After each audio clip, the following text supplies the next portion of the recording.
Salut, salut, ici Johan Yangting. Aujourd'hui, je suis avec Jean-Yves Ponce. Salut Jean-Yves, comment tu vas? Salut Johan, ça va et toi? Super, super. Alors Jean-Yves, qui est quelqu'un que je connais depuis très longtemps et qui est surtout un grand spécialiste et un très bon en ce qui concerne le cerveau, notamment sur tout ce qui va être la concentration, la mémoire, le fait d'apprendre, de lire. Et on va aborder ces sujets que je sais qui, pour vous qui me suivez, qui vous passionnent tant.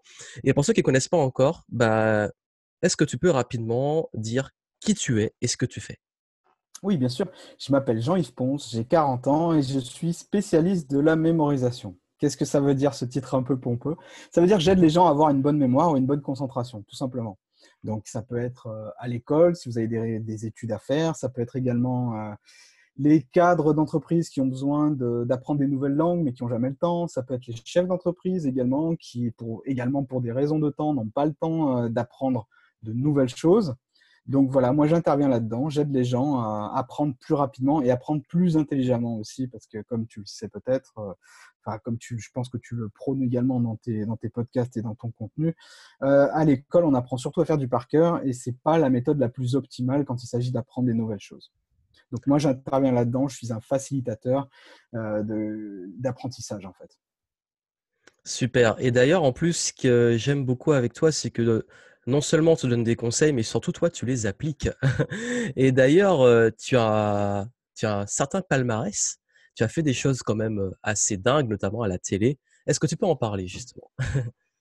Alors, tout a commencé en fait quand j'ai commencé à écrire un livre. Au début, je me sentais pas du tout d'écrire un livre, mais ma communauté m'a poussé. Elle m'a poussé parce que je commençais à donner des conseils bizarres en 2011 sur comment avoir une bonne mémoire dans un blog. Et là, bon, tout de suite, les gens étaient emballés. Ils m'ont dit, tu devrais écrire un livre. Donc, j'ai écrit un livre. Et puis, ce livre a bien marché. Il s'appelle Napoléon joue de la cornemuse dans un bus. Il a tellement bien marché qu'à un moment, j'ai attiré l'attention de TF1, donc la chaîne télé TF1, qui tout de suite m'a abordé en me demandant si je voulais participer à une émission jeu un petit peu bon enfant, tout ça. Au début, je savais pas que c'était pour TF1, donc ils m'ont juste dit que c'était pour la télé. Donc j'ai dit bah ok, ouais, pourquoi pas. Et qu'est-ce qu'il faut faire en fait dans cette émission? Ils m'ont dit oh, c'est pas grand chose, il suffit de faire c'est des jeux de mémoire, des jeux concours de mémoire. Je dis bah ça, je suis pas trop mauvais dans le domaine, hein, donc je devrais pouvoir m'en tirer. Et là, tout de suite, ils ont commencé à m'envoyer des vidéos. Et parmi ces vidéos, il y avait quelqu'un qui mémorisait. C'était des exemples de la même émission, mais dans d'autres pays. Et parmi ces vidéos, il y en avait un qui mémorisait des empreintes digitales. Donc, tu sais, le dessin avec l'idée, c'était de mémoriser ça en direct sur le plateau de TF1. Donc, j'ai dit, ben, ok, on va tenter.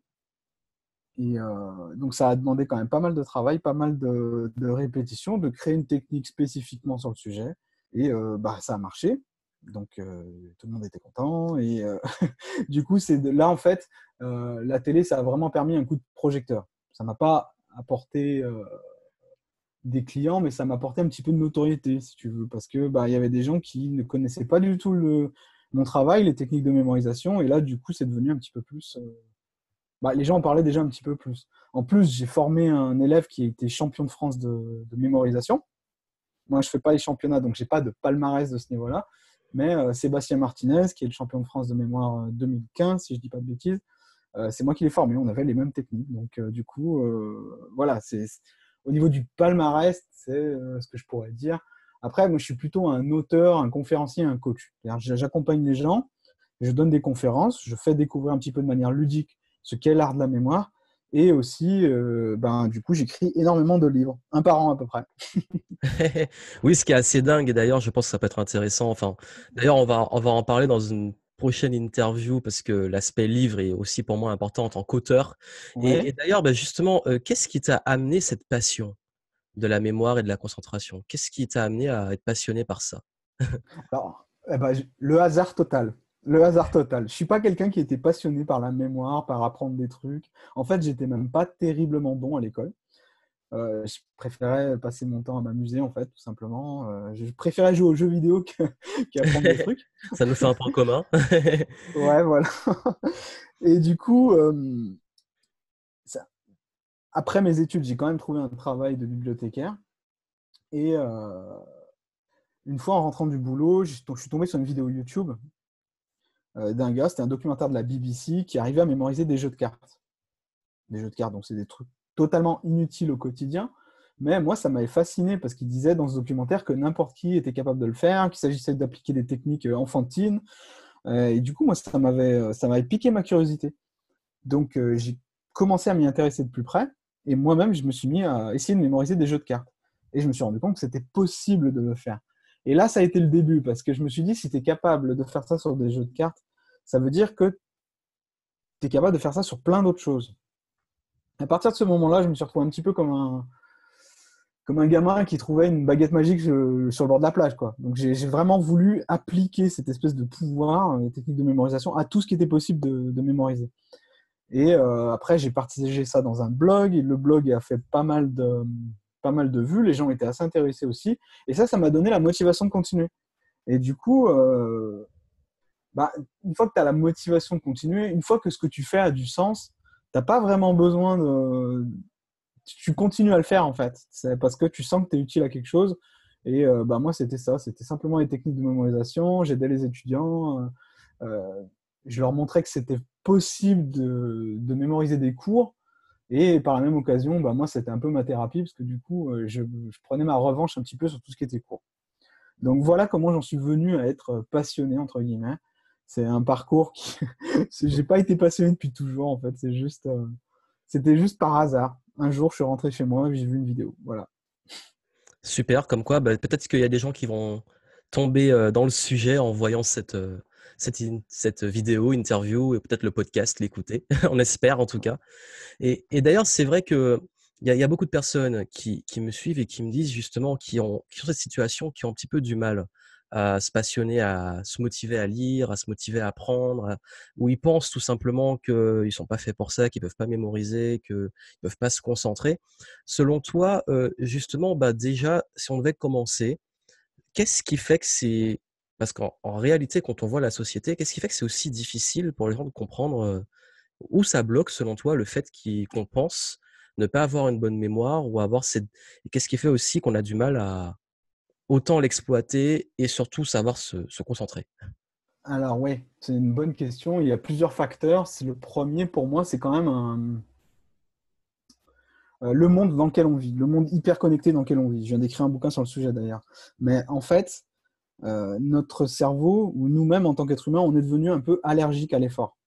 Parce que tout ce qu'on a besoin de faire, il y a quelque chose qui est sans effort et qui le fait à notre place. Et la mémoire, ça n'échappe pas à la règle. Ça n'échappe pas à cet état de fait. Donc, une appli fait très bien pour nous, un ordinateur fait très bien pour nous, n'importe quel... on a des mémoires externes externalisées avec Internet. Donc tout ça, répété avec le temps et sur tous les sujets, sur la mémoire, mais sur également tout ce qu'on a besoin de faire au quotidien, ça fait qu'on devient un petit peu allergique à l'effort. C'est un peu mémoriser, se concentrer, c'est un peu la salle de sport de notre cerveau. J'appelle ça comme ça parce que plus tu mémorises, plus tu te concentres, plus tu es fort en concentration, plus tu vas mémoriser facilement. La salle de sport, la métaphore, c'est que physiquement, c'est la même chose. Si tu vas à la salle de sport, au bout d'un moment, si tu fais du sport, au bout d'un moment, tu es meilleur. Tes muscles, tu commences à prendre de la masse, tu es meilleur. Et si tu t'arrêtes, au contraire, au bout d'un moment, tes muscles vont commencer à fondre, à s'atrophier. La mémoire, c'est un peu la même chose. La mémoire et la concentration. Le cerveau, c'est un peu la même chose. Si tu ne fais pas d'effort, il va finir par devenir un peu plus feignant, un petit peu plus... réfléchir, ça va commencer à faire mal, en fait, tout simplement. Donc, pour moi, ça, c'est quelque chose qui revient très souvent dans les gens que j'accompagne et dans les problèmes de mémorisation, dire moi c'est pas fait pour moi j'y arrive pas, moi je suis démotivé, tout, j'ai des problèmes de motivation, de concentration, etc. Très souvent c'est une perte d'habitude d'effort en fait. Et donc les techniques que je propose, elles demandent des efforts. Donc c'est pour ça que il n'y a pas tout le monde. Je peux pas dire ça marche pour tout le monde. Achetez mes bouquins, écoutez toutes mes vidéos YouTube, ça marchera pour tout le monde, ça garantit sans facture. Non, c'est pas possible. Il y a toujours une part d'effort. Et on peut rendre l'effort un petit peu plus digeste, un petit peu plus facile, mais il y aura toujours cet effort que malheureusement, beaucoup ne sont plus en mesure de faire. J'aime beaucoup ton parallèle avec le sport parce que c'est vrai que comme tu le dis que finalement le cerveau c'est comme un muscle, hein, la discipline, la motivation, la concentration, c'est un muscle. Si on ne travaille pas, bah, il s'atrophie et c'est pour ça que bah, forcément il y aura la notion d'effort. Le jour où on veut reprendre le sport, bah, ça va être plus dur que quelqu'un qui en fait souvent. Et, Exactement. et justement, j'aime bien prendre les problèmes un peu à l'envers pour aller ensuite vers les solutions. Quelle serait selon toi la pire chose à faire? Pour, le pire truc à faire ou peut-être même le pire conseil qui est donné ou les pires pratiques qui font que notre cerveau, justement notre muscle de concentration, de mémoire, de discipline s'atrophie. Qu'est-ce qui conduit à Alors, ça? Le pire truc? c'est deux choses légèrement différentes. La pire chose à faire, c'est de s'habituer à être interrompu. Et le pire conseil, c'est d'être multitâche absolument, parce que comme ça, tu as beaucoup plus de travail. Oui, Euh, le multitâche, en fait, ça morcelle ton cerveau, ça morcelle ta concentration. Et en morcelant ta concentration, t'habitues ton cerveau à être constamment interrompu. Du coup, tu ne peux pas entrer dans cette phase de concentration intense. Tu ne peux pas te concentrer intensément, tout simplement.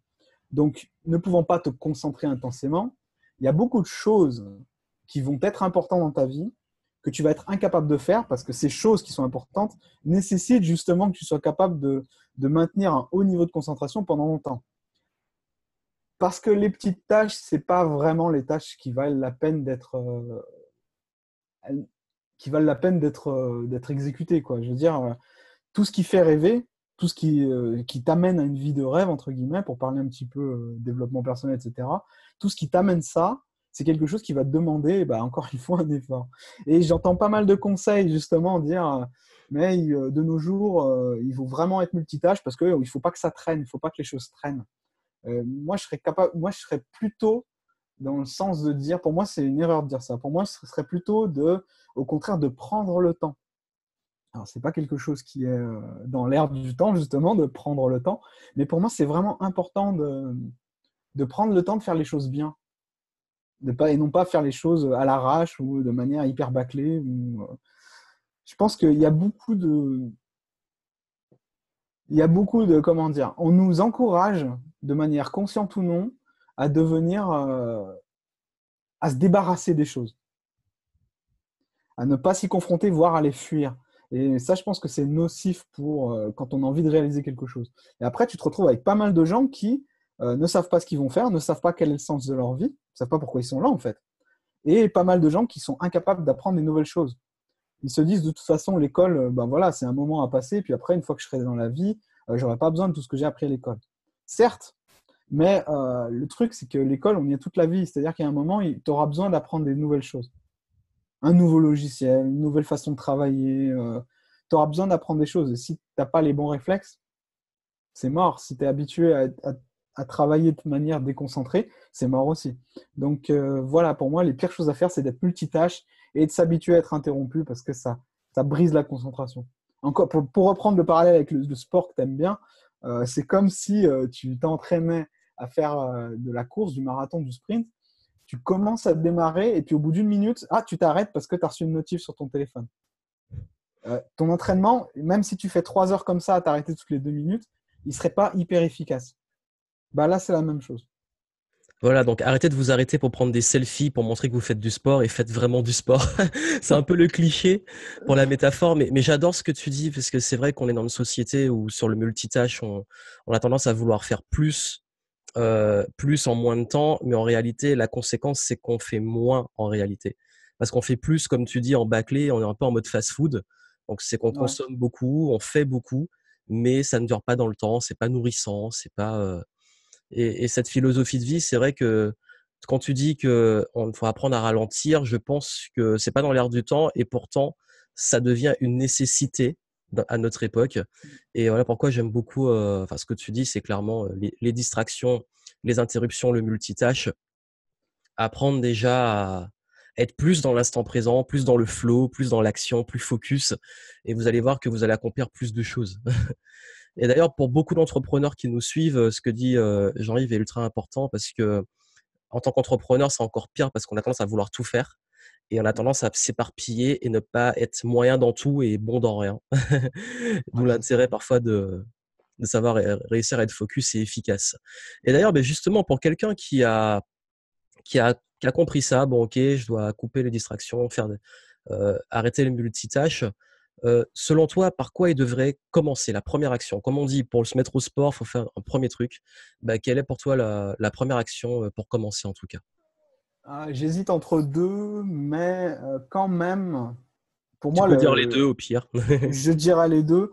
Euh, Déjà, quand on est dans une séance de travail, le téléphone, il faut le mettre vraiment, limite, il faut le mettre dans une autre pièce. Parce que même la moindre vibration, ça va casser ta concentration. Donc, ne pas hésiter à se rendre injoignable, vraiment, lors de ces séances de travail. Et du coup, j'hésitais avec la première chose à faire, c'est également avoir des séances de travail planifiées. Je sais que ça peut paraître un peu vieux jeu, mais il y a beaucoup de gens qui ne planifient pas. Et le fait de ne pas planifier, ça fait que tu as une mauvaise vision de ton temps. Tu ne sais pas en fait le temps que tu as à disposition. Tu vas te lancer dans des activités que tu vas sous-estimer en temps, qui vont t'en prendre bien plus que prévu. C'est typiquement le cas pour les entrepreneurs, ça d'ailleurs, parce que bah, voilà, ils vont se lancer dans un truc, ils vont pas avoir le temps passé, et du coup, il y a pas mal d'autres choses qu'ils vont pas avoir eu le temps de faire, ou alors qu'ils ont fait à l'arrache. Donc le fait d'avoir un certain planning, en fait, de se planifier un petit peu des séances de travail, et ces séances de travail, vraiment sans aucune interruption. Même si elles sont moins longues, c'est pas grave qu'elles soient moins longues que prévu. Si on bosse que 30 minutes au lieu des 1 heure qu'on avait prévu, si ces 30 minutes, elles sont intenses, sans interruption, alors elles seront beaucoup plus qualitatives que 1 heure, même 3 heures devant à être constamment interrompues. C'est un excellent conseil. C'est vrai que c'est pas souvent on pense que c'est la quantité de travail et le temps qui est le temps de travail, alors qu'en réalité, ce qui fait la différence, c'est la qualité, vraiment la qualité, Ouais, tout ce que vous allez faire durant ce temps. Et plus vous êtes focus et plus vous êtes dans. C'est un peu le concept des sprints en fait. C'est ultra focus, ligne droite, c'est planifié, on y va, top départ et à la fin, c'est la pause ou on passe à autre chose. Et et justement, bah quand on a compris ce concept, selon toi, est-ce que tu aurais, par exemple, des petits outils ou des techniques à recommander pour justement mettre ça en place, notamment sur la planification et même le fait de est-ce que tu as peut-être des outils qui soient, une application ou un outil papier, un petit truc que tu aimes bien utiliser ou une méthode de productivité qui est connue? C'est que par exemple, moi, pour le téléphone, j'utilise l'application qui s'appelle Forest, qui en ouais, fait, c'est un peu basé sur je pense que tu connais, sur comme la méthode Pomodoro, où on met un chrono, ça plante un arbre, l'arbre il pousse pendant ce chrono, et si on interrompt, on prend le téléphone et qu'on va sur une autre application qu'on quitte, ben, l'arbre il meurt. Et du coup, ça crée cette psychologie c'est un peu gamifié en fait, c'est comme un jeu ouais. où on veut aller au bout. Donc, est-ce que tu as des outils comme ça à recommander? Je ne vais pas être très original. Moi, je me fais carrément mon outil, celui que j'utilise vraiment tout le temps, c'est mon planning que j'ai fait de façon très rudimentaire sur Excel. Mais c'est moi qui l'ai fait. C'est-à-dire, c'est pas un loisir créatif, mais c'est quand même c'est quelque chose que j'ai fait c'est quelque chose que j'ai fait du début à la fin avec tout ce que j'avais besoin. C'est pas quelque chose que j'ai pris d'internet ou quelque chose que j'ai lu dans un livre. C'est vraiment un planning que je me fais moi avec ce qui est important pour moi. Et le fait de faire ça, c'est un outil qui est tout à fait classique, hein, un planning, je veux dire, tout le monde peut en faire un. Mais dedans, il y a une case de ce planning qui est très importante, qui est le dimanche à 17h. Le dimanche à 17h, j'ai une case en rouge que j'appelle le conseil de guerre, la war room en fait. Dans cette war room, qu'est-ce que je fais? Je planifie en fait tout ce qu'il y a à faire pour la semaine suivante. Tout ce que je vais devoir faire pour la semaine suivante. Alors pourquoi ça, je trouve que c'est hyper important? Parce que euh, je planifie pas du jour pour le lendemain, ni du mois pour l'autre. Je planifie vraiment semaine après semaine. Et le dimanche soir, c'est le moment où je suis le moins, où j'ai le plus la tête disponible, quoi. Où je suis le plus dispo pour faire ce genre de choses. Et cette espèce de war room, ce conseil de guerre, Pendant que je suis dessus, ça dure 1 heure à peu près, je ne fais rien d'autre. Je fais vraiment que ça. Donc là, je peux utiliser une application comme Forest pendant que je fais ça, ou je peux utiliser tout simplement la méthode Pomodoro. Là encore, c'est pas très original, mais enfin, pour moi, ça fonctionne. Donc je continue à l'utiliser. J'encourage tout le monde à l'utiliser. Il y a encore des gens qui connaissent pas Pomodoro, hein. Donc Oui. l'idée, c'est de mettre un timer, et pendant ce timer, vous êtes absolument ininterrompable. Enfin, vous devez travailler de manière ininterrompue, sans aucune distraction, et vous faites faire que ça. Ce timer, ça varie. Alors, il y en a qui disent 20 minutes, 25 minutes, 30 minutes, 45 minutes. Normalement, c'est 25 minutes, je crois. Mais tu peux espacer de 5 minutes à chaque fois. Bref, moi, je fais un seul timer ou deux. Et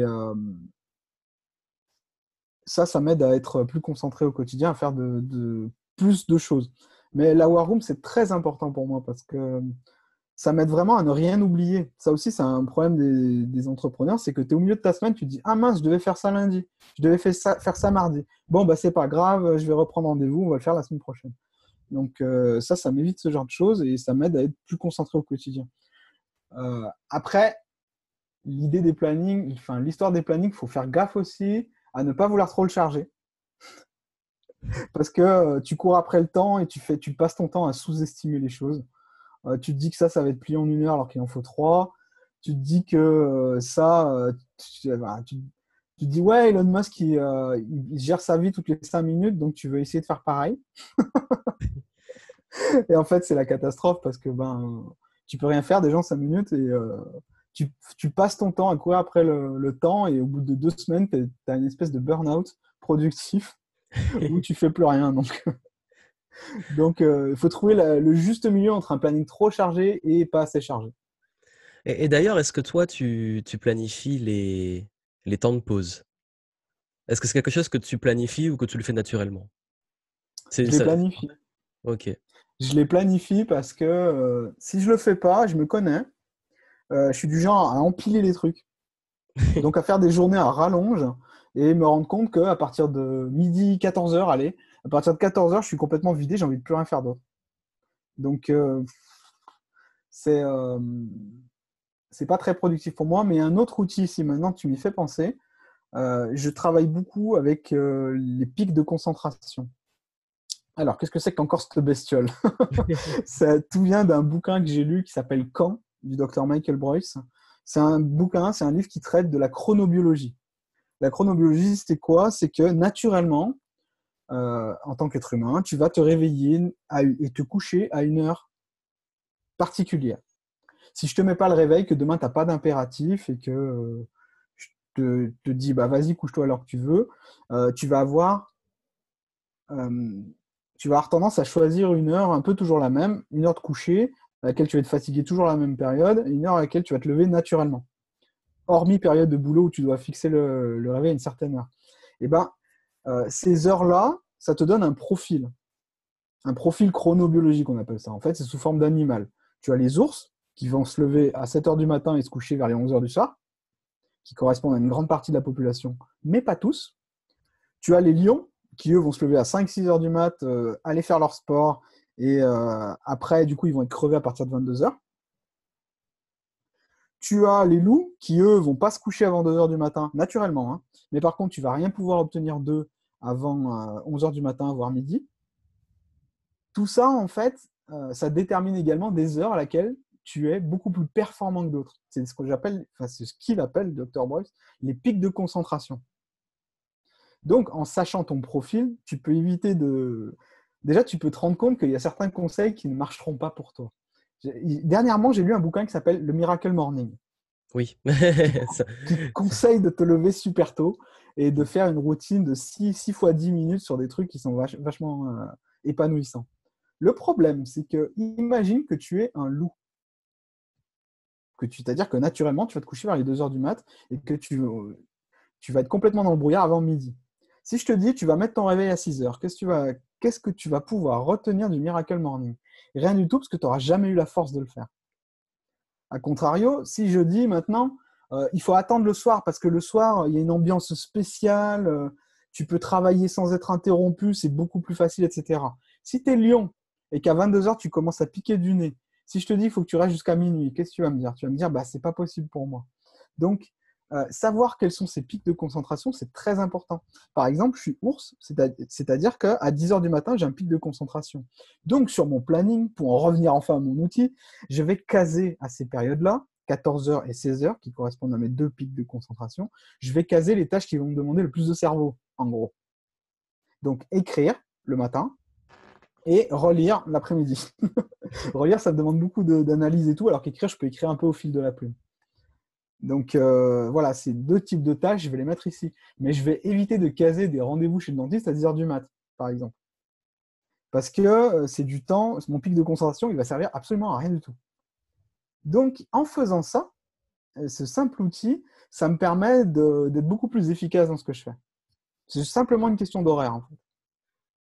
Super. Et d'ailleurs, c'est vraiment un concept qui peut changer des vies, arrêter de culpabiliser, de se dire pourquoi j'arrive pas le Miracle Morning, pourquoi j'arrive pas telle méthode qui me dit de faire du sport à telle heure, parce qu'en fait peut-être que c'est pas votre rythme naturel et d'adapter tout ce qu'on vous donne en fait à vous, à vos rythmes, à votre style de vie.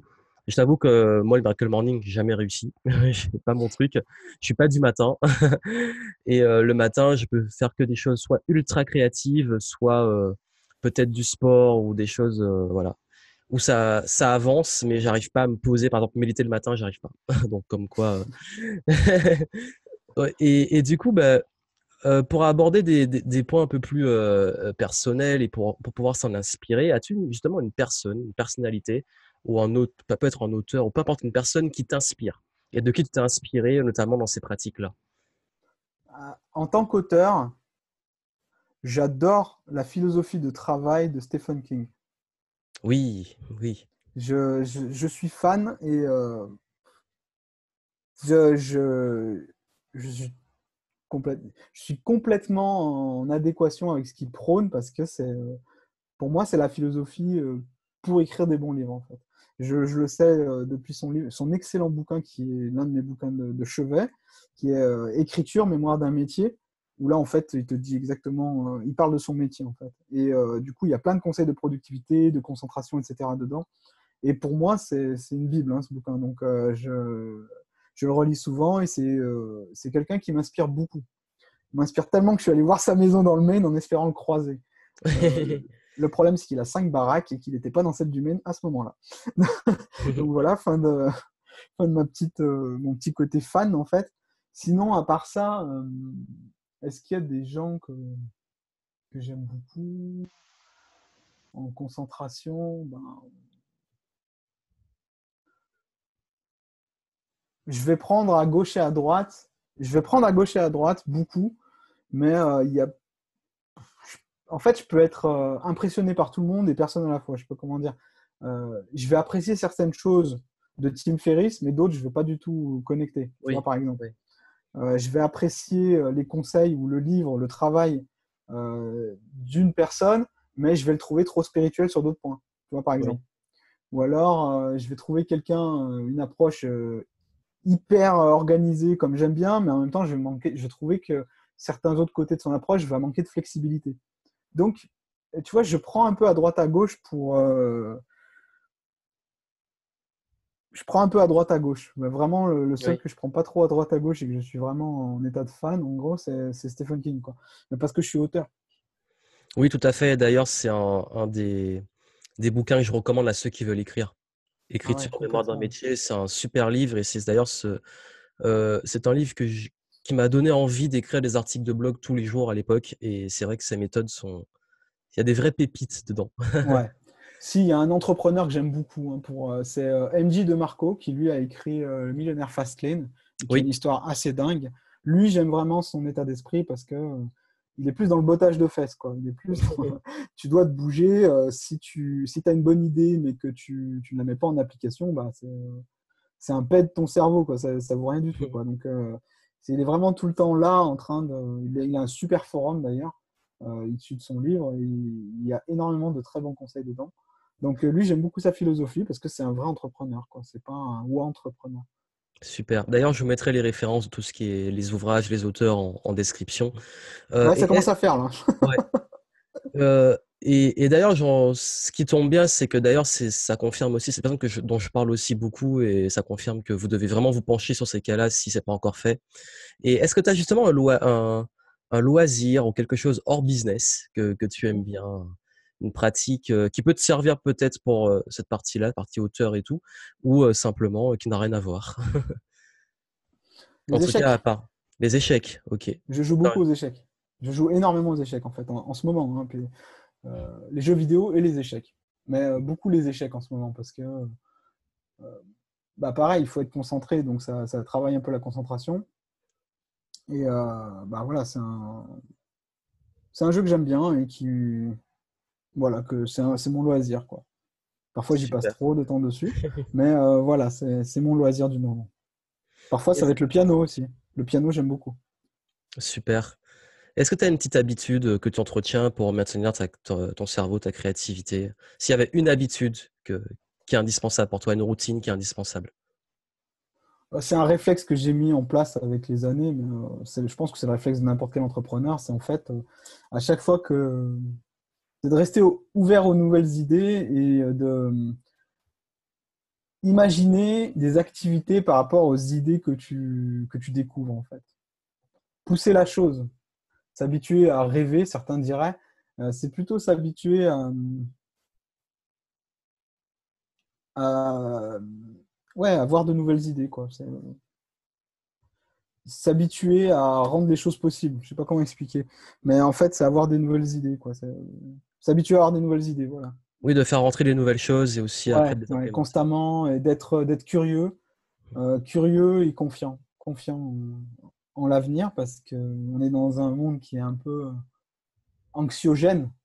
Oui, Hein, je sais pas si tu as remarqué, mais on aime nous faire peur, hein, on aime nous faire mettre en colère, on aime nous provoquer des émotions négatives.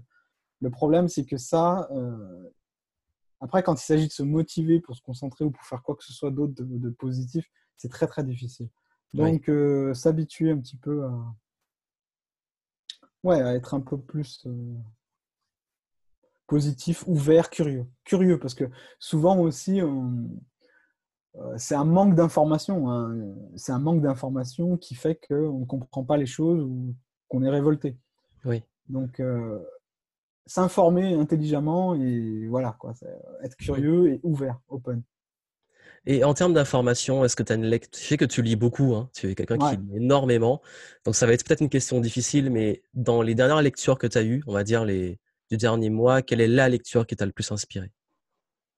Euh, S'il y avait un ouvrage récent qui t'a inspiré, enfin récent dans tes lectures. Ce qu'il y a, c'est que les ouvrages me provoquent des émotions différentes. Oui. J'étais sûr que ça allait être dur pour toi parce que tu lis énormément de livres, Ouais, c'est clair. mais C'est peut-être qu'il y en a clair. un qui t'a marqué plus que les autres, un tout petit peu plus peut-être. Alors, il y en a un qui est très facile à lire. Donc, pour quelqu'un qui aime pas lire, il va le kiffer ce bouquin parce qu'il est très facile, il est très accessible. J'ai beaucoup aimé L'essentiel et rien d'autre de Fumio Sasaki. C'est un best-seller au Japon en fait. Je crois que le titre original c'est Goodbye Things.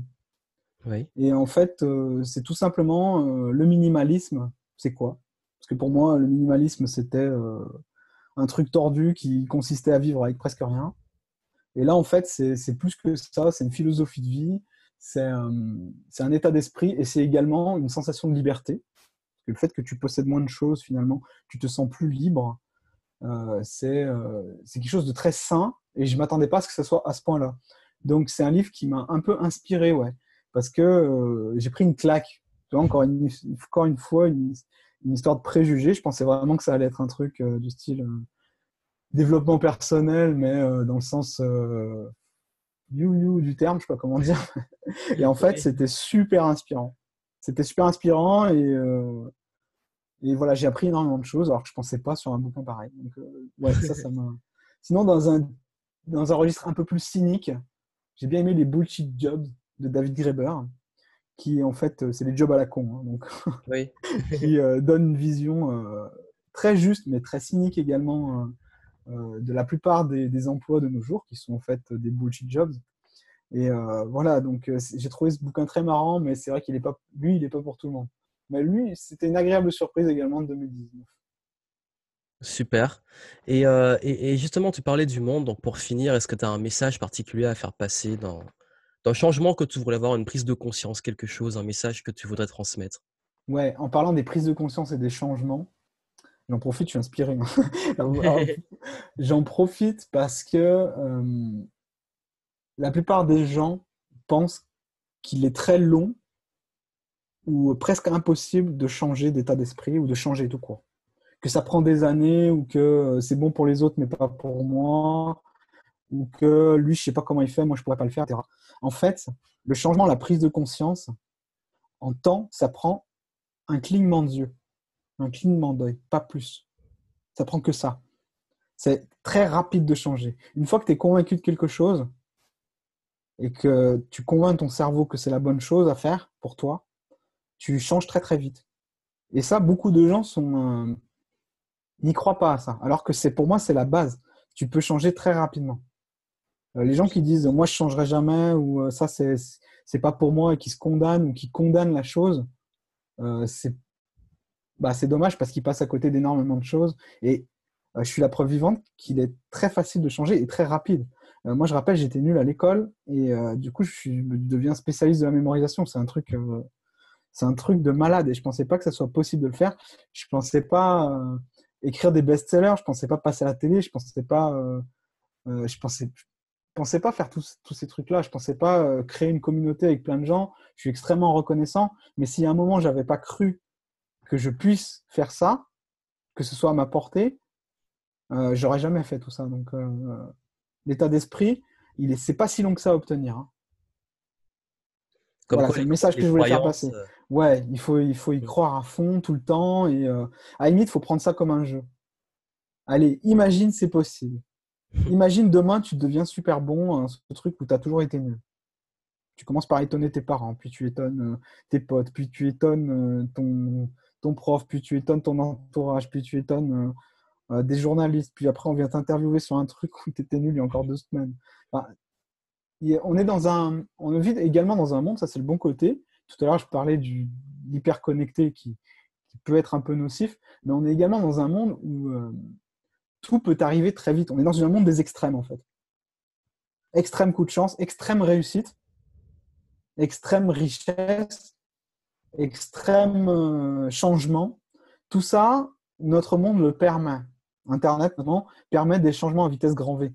Euh, on, peut, euh, on peut exploiter ces changements à notre faveur. Voilà, c'était la fin de mon message. Super, un beau message. Et d'ailleurs, pour ceux qui veulent continuer l'aventure avec toi, où est-ce qu'on peut te retrouver? Alors, sur YouTube, la chaîne Potion de Vie, avec du blog du même nom, potiondevie.fr. Sinon, sur Instagram, Jean-Yves Ponce, sur les réseaux sociaux, Jean-Yves Ponce. Voilà, je suis assez facile à trouver. Ponce, c'est P-O-N-C-E. Je précise parce que tout le monde écrit P-O-N-S. Ok, super. Et d'ailleurs, allez, je vous invite à le suivre parce que c'est quelqu'un de génial en plus qui, si vous aimez lire, dompter votre cerveau et vous savez, cette curiosité, c'est quelqu'un qui a vraiment des contenus très riches, donc que je connais depuis très longtemps aussi. Donc allez Eh le oui, voir. Je vous invite à le suivre. Et puis, d'ailleurs, on se retrouvera pour une prochaine interview sur l'aspect auteur, sur l'écriture, pour ceux qui sont intéressés. Donc voilà. Donc merci à toi, Jean-Yves, et on se retrouve très vite. merci à toi, Joanne. À bientôt. Merci, salut. Salut, à bientôt.